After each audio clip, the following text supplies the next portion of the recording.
আসসালামু আলাইকুম প্রাণপ্রিয় বন্ধুরা, বেগম রোকেয়ার নাম শুনেছেন এবং তাকে দেখিনি। আমরা তার বাড়িটা দেখাবো আপনারে। ঢাকাতে রোকেয়া সরণি আছে, তার বাড়িতে আমরা আসছি। গ্রামের বাড়ি মিঠাপুকুর, রংপুর। এই পায়রা বন্দর বেগম রোকেয়া, এই বেগম রোকেয়ার বাড়ি। এই যে মেন গেট, দারোয়ান আছে।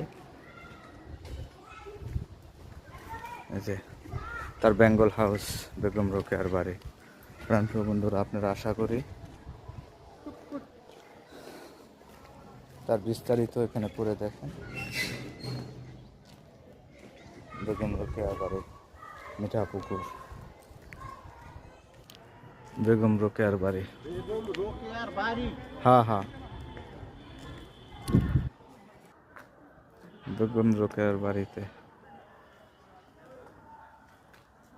এত বড় তার জমিদার, তার বাবা ছিল হলো আপনার একজন